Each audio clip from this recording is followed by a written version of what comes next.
The taste of copper filled Ellis Tannhauser's mouth as he bit down on his lower lip, fighting to remain silent in the shadow of the lunar ridge. Through his tactical visor, he spotted the aftermath of violence, dark fluid splattered across pale stones, gleaming under the gas giant's eerie light. Another scavenger attack military intelligence had warned, but this was different. Movement a twitch among the wreckage. Someone was still alive. Ellis adjusted his oxygen mix and crept forward, medic instincts overriding his military training. 6 years in the Colonial Medical Corps hadn't prepared him for independent outpost duty on Kelris 9, a contested moon where humans weren't exactly welcome visitors. Especially not by the Crescians, the indigenous species whose territory this technically was. The wounded figure came into view and Ellis's breath caught. A Crescian, unmistakable with her iridescent scaled skin and elongated limbs. She lay crumpled against a rock face, azure blood pooling beneath her slender form. Her chest plates, natural armor that protected vital organs, were cracked and seeping fluid. Unauthorized contact with Crescian natives is strictly prohibited, his commander's voice echoed in his memory. But the medic in him couldn't turn away. The Crescian female would die without intervention, another casualty in a conflict that had begun before Ellis was even born. To hell with protocol, he muttered, activating his emergency medical kit. His scanner confirmed what his eyes already knew: multiple lacerations, internal bleeding, shock setting in fast. Ellis knelt beside her. Up close, her features seemed almost peaceful despite the violence done to her body. Delicate ridges framed her face, and what humans mistook for scales were actually tiny crystalline structures that shifted color with her breathing. "I'm going to help you," he said, knowing she couldn't hear him. "Don't die on me." The journey back to his outpost was grueling. Though Crescians were lighter than humans due to their hollow bone structure, every step across the rocky terrain threatened to reopen her wounds. Ellis's environmental suit registered his elevated heart rate and flashed warnings about exceeding recommended exertion levels. Inside his small medical bay, Ellis worked methodically, applying regenerative gel to her deepest wounds and administering a universal plasma substitute. Human medical technology wasn't designed for Crescian physiology, but the fundamentals were similar enough: stop the bleeding, prevent infection, support vital functions. For 3 days, Ellis barely slept, monitoring her vital signs and researching Crescian biology on restricted medical databases. His superiors would court-martial him if they discovered his unauthorized guest, but watching her breath stabilize made the risk worthwhile. On the 4th day, her eyes opened, vertical pupils expanding rapidly in the dim light. Ellis moved carefully, keeping his voice low. "You're safe, I'm a medic, you were attacked." He never finished the sentence. The Crescian female lunged upward with surprising strength, disoriented and terrified. Sharp teeth sank into the junction between Ellis's neck and shoulder, penetrating his undersuit before he could react. Pain flared, bright and immediate. Ellis didn't struggle or push her away. Any sudden movement might worsen her injuries or his own. Instead, he remained perfectly still, breathing steadily through the pain as warm blood trickled down his chest. "It's okay," he whispered, not moving to defend himself. "You're scared, I understand." Her bite weakened as consciousness slipped away again, her body not yet strong enough to sustain the burst of adrenaline. She slumped back onto the medical cot, leaving Ellis wounded but resolute. As he treated his own injury, a clean bite that would heal with minimal scarring, Ellis watched her return to uneasy sleep. The Crescian woman had acted on instinct, the same way any wounded creature might when waking in an unfamiliar place with a perceived predator looming over them. He applied a dermal seal to his wound and sat beside her cot, monitoring her vitals as they gradually strengthened. Something about her face seemed different now. The crystalline structures had shifted from pale blue to a deeper indigo around her eyes and throat. "When you wake up again," Ellis said softly, knowing she couldn't hear him, "I hope we can start over. My name is Ellis, and I'd really appreciate if you didn't bite me a second time." Outside, the gas giant rose over the lunar horizon, bathing the small outpost in muted purple light. Two beings from warring species breathed the same recycled air, separated by fear and misunderstanding, yet connected by one impulsive act of mercy. The bite wound on Ellis's shoulder throbbed as he administered another round of nutrients to the Crescian female.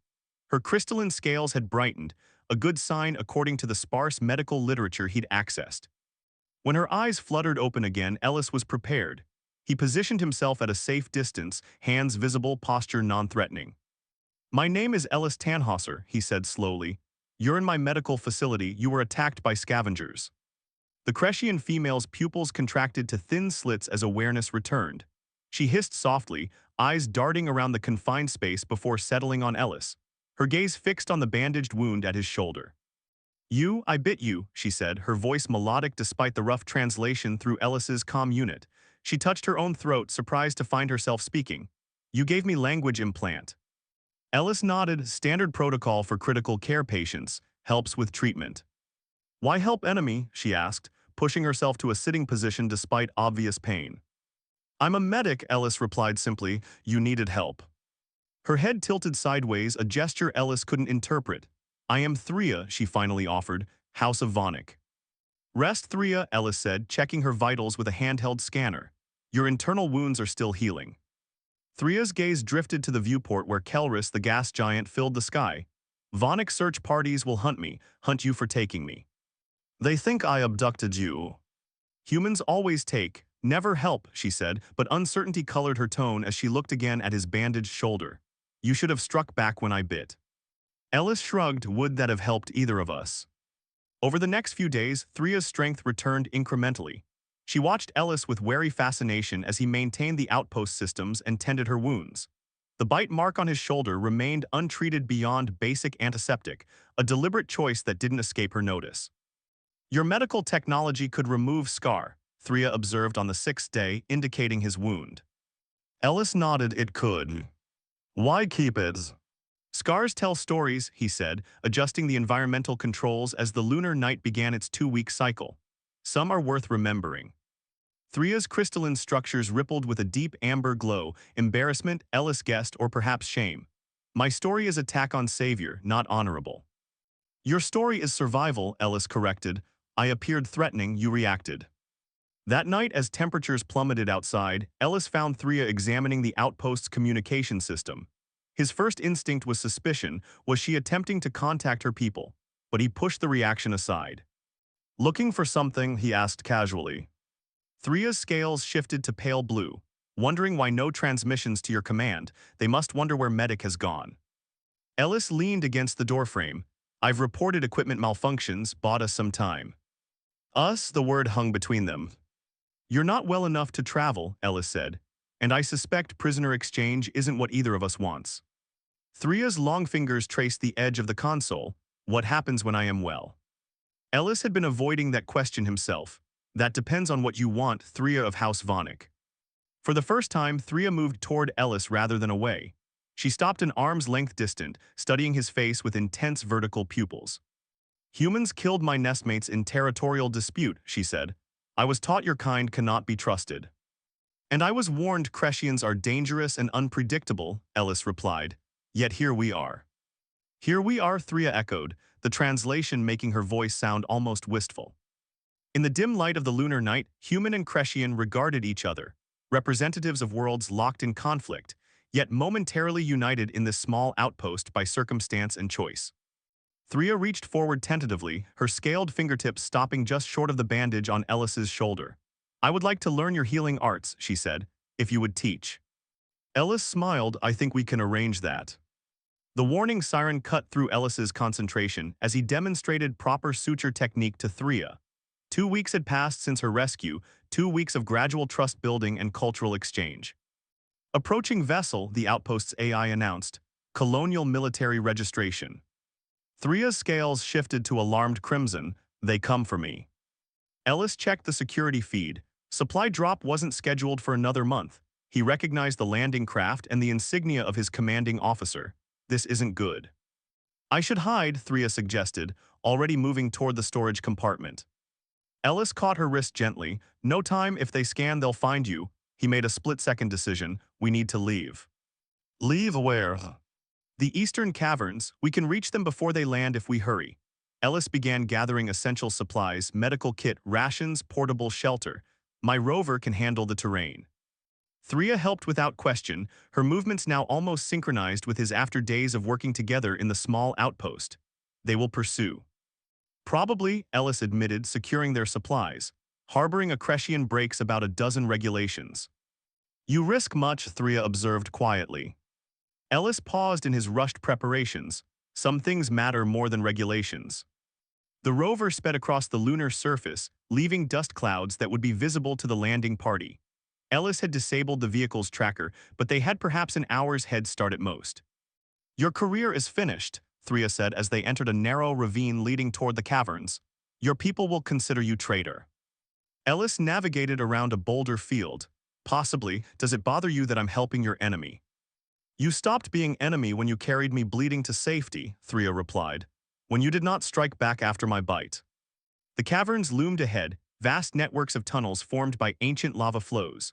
Local miners avoided them due to unstable conditions, but they offered sanctuary from both pursuers and the harsh lunar environment. As they established their shelter deep within the cave system, Ellis received the expected transmission on his personal communicator. Medic Tannhauser, this is Commander Vega. You're harboring a hostile alien combatant. Return to outpost for debrief immediately. Ellis silenced the device. That answers whether they know about you. Threa's scaled hands worked deftly to set up the portable heater. What is your plan now?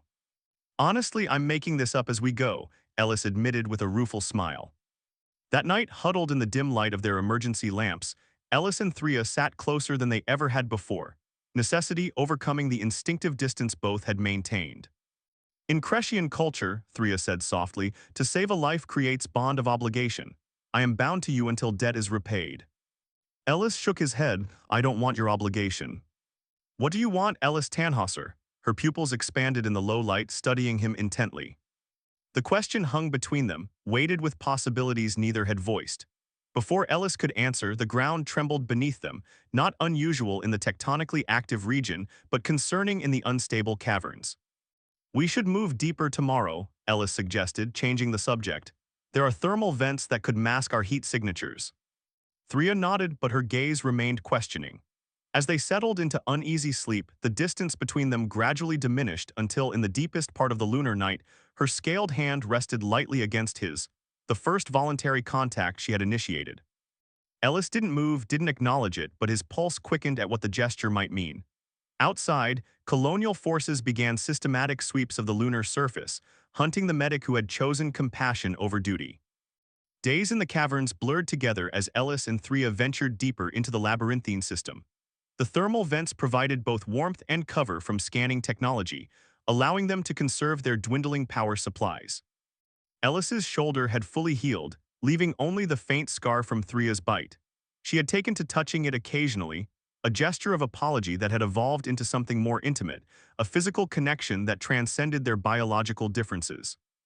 Your commanders are persistent, Threa noted as they monitored transmissions on Ellis's modified communicator. Search parties had expanded their grid pattern, methodically eliminating possible hiding places.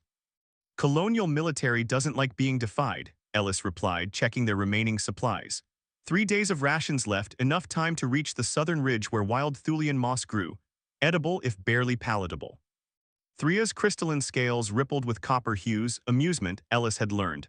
Crescian high command is similar, obedience valued above all. Yet here we are, a pair of disobedient fugitives, Ellis said with a smile. As they explored a new tunnel system, Threa suddenly froze, head tilted in the distinctive posture of Crescian listening. Water, she whispered, flowing water. Ellis couldn't hear it yet, but trusted her superior senses. They followed the tunnel downward until it opened into a vast underground chamber where luminescent fungi cast ethereal blue light across a subterranean lake.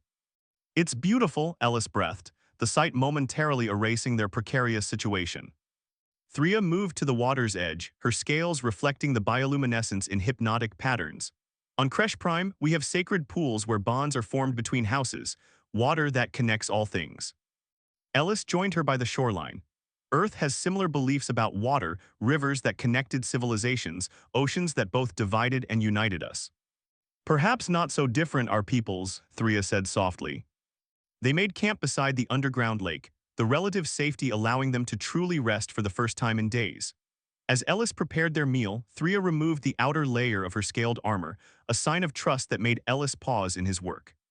Without the protective plating, she appeared more vulnerable, her true form more graceful than he had imagined. The crystalline structures covered her body in intricate patterns, pulsing gently with her heartbeat. You are starring, she observed, her translation unit unable to fully convey the complex harmonics of her native speech. I'm sorry, Ellis said, embarrassed, I've just never seen. A Crescian at ease, Threa moved closer, her movements fluid without the ceremonial armor. Few humans have. The space between them had been shrinking gradually since their escape, proximity born of necessity becoming comfort, becoming something neither had words to describe. When Threa reached for his hand, Ellis didn't pull away. In my culture, she explained, interlacing her scaled fingers with his, touch is reserved for those who have proven themselves trustworthy. For family, for nestmates, she hesitated. For those who might become bondmates. Ellis's breath caught, and I've proven trustworthy. You bled for me, Threa said simply. You risked everything for an enemy, there is no greater proof. The luminescent fungi painted them in otherworldly light as Threa leaned forward, her forehead coming to rest against Ellis's, the Crescian gesture of deepest intimacy. Her scales warmed against his skin, their colors shifting to deep violet. I have no obligation bond to repay anymore, she whispered. What I offer now is freely given. Ellis's hand rose to cup the side of her face, feeling the delicate structures beneath his fingertips pulse in time with her quickened heartbeat. In that moment, surrounded by ancient stone and living light, the war between their species seemed distant and meaningless compared to the connection they had forged. Freely accepted, he answered, closing the final distance between them. Morning brought renewed urgency as Ellis's communicator intercepted colonial transmissions, search parties closing in on the cavern system. The brief peace by the underground lake had ended all too quickly. We need to reach the southern pass, Ellis explained as they packed their remaining supplies. There's a neutral trading outpost beyond colonial jurisdiction. We might find passage off-world. Threa secured her armor, which Ellis had modified with components from his medical equipment to better protect her healing wounds. To go where, neither your world nor mine would welcome us together. The outer colonies, Ellis suggested. Some have Crescian enclaves already, places where borders blur. They navigated through narrowing tunnels that would eventually lead to the surface near the southern ridge. Ellis's scanner showed atmospheric conditions worsening, a dust storm approaching that would provide cover but also deadly hazards. Ellis, Threa said suddenly, stopping him with a touch. Whatever comes next, I would not trade our time here. My people speak of fate threads that bind lives together across stars. I believe we have such a thread. Ellis smiled, briefly pressing his forehead to hers in the gesture she had taught him. On Earth, we call it serendipity, fortunate accidents that change everything. The moment broke as a distant rumble echoed through the cavern, not searchers, but the unstable moon itself shifting. Fissures appeared in the tunnel walls as they ran toward the exit, dust and rocks showering down around them. They emerged onto the lunar surface just as the tunnel collapsed behind them. The storm had arrived earlier than predicted, reducing visibility to mere meters. Ellis activated their environmental shields, his last power cell providing barely enough charge for both suits. The ridge is 2 kilometers southeast, he shouted over the howling wind. Stay close. They struggled through blinding dust, tethered together to avoid separation. The storm's intensity grew, static electricity creating phantom lights that danced across the lunar landscape. Their progress slowed as they fought against the increasing winds. The warning came too late, Threa's enhanced senses detecting movement just seconds before the creature lunged from the dust cloud. A Vornex, the apex predator of Kelris 9's harsh ecosystem, driven from its territory by the storm. Its massive form collided with Ellis, sending him sprawling across the rocky ground. 6 limbs ending in razor claws pinned him as jaws designed to crush lunar basalt snapped inches from his face. His shield flickered, losing integrity. Ellis, Threa's voice cut through the storm's roar. Before the Vornex could strike again, Threa launched herself onto its armored back. Her ceremonial dagger, the only possession she'd retained after the ambush, plunged between armored plates seeking vulnerable flesh. The creature released Ellis, turning its fury toward Threa. She rolled away, drawing it from Ellis's prone form, but not quickly enough. One massive claw caught her midsection, tearing through her modified armor. Ellis scrambled for his medical kit, extracting the laser scalpel, not designed as a weapon but deadly when necessary. As the Vornex charged Threa again, Ellis drove the activated scalpel into the base of its skull, severing critical neural pathways. The creature collapsed mid-stride, its massive form shuddering once before going still. Ellis rushed to Threa, who lay bleeding against a rock formation. "Don't you dare," he growled, applying pressure to her wound. "We didn't come this far to lose now." Threa's scales had paled to ashen gray, blood loss threatening her consciousness. "The debt is repaid now," she whispered. "We are even." "This isn't about debts anymore," Ellis said fiercely, administering coagulants and synthetic plasma. This is about what comes next for both of us. The storm raged around them as Ellis worked to stabilize her injuries. When he had done all he could, he gathered her in his arms and continued toward the ridge, navigating by instruments alone through the blinding dust. Hours later, as the storm finally began to subside, they reached the crest of the southern ridge. Below, lights from the neutral outpost glimmered in the valley, sanctuary within reach. Thea stirred in his arms, her scales regaining some color. "You carried me again," she observed weakly. "Full circle," Ellis agreed, carefully setting her down to rest. "Think you can make it a little further?" Thea's hand found his scaled fingers interlacing with human ones. "With you, yes." As twin suns broke through the dissipating storm clouds, Ellis and Thea began their descent toward the outpost, two beings who had entered the lunar wilderness as enemies and emerged as something unprecedented. Their journey had only just begun, but the path ahead, though uncertain, would be traveled together. In the history of human-Crettian relations, theirs would become the first of many such alliances, proof that even wounds inflicted in fear could heal into bonds stronger than the prejudices that created them. The sovereign power of scars wasn't in the pain of their making, but in the stories they told afterward, stories of survival, of understanding, and ultimately of transformation.